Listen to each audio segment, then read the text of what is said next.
Nagpabilin pa sa ospital katong senior citizen nga nag-drive sa naaksidenteng SUV dito sa Mandawi City. Samtang usa ka doktor adunay tambag kabahin sa hypoglycemia ug unsaon sa paglikay nini. Ang detalye sa report ni Nico Serino.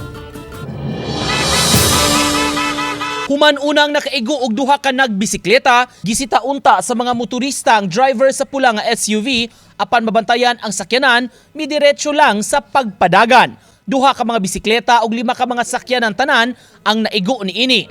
Matud sa opisyal sa team, anaagi hapon sa ospital ang 73 anyos nga driver. Nasuta nga nagka-hypoglycemia, uni-us-us ang blood sugar sa driver ni adtong higayuna. Nagkaistorya na kuno ang iyang pamilya sa uban nga mga nangaigong sakyanan. Ang pamilya dyan mismo sa katong driver sa senior citizen ni contact naman, naki-engage naman siya sa katong mga mga pamilya pud sa na apektuhan ba, na damage ba, ay laha na.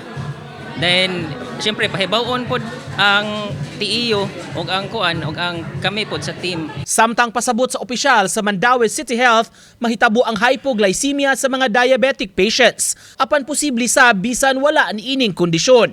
Ubos na siya, moto ng mga simptomas. Pag ang heartbeat, panington ka, maglipong na ka, lain mong pananaw, di na kakakuna og tarong, ang uban kuyapan gyud. Aron kalikayan, mao kini ang tambag nila.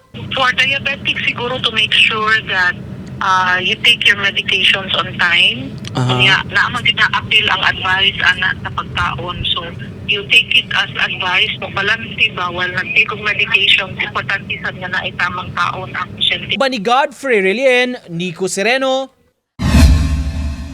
Balitang Bisda.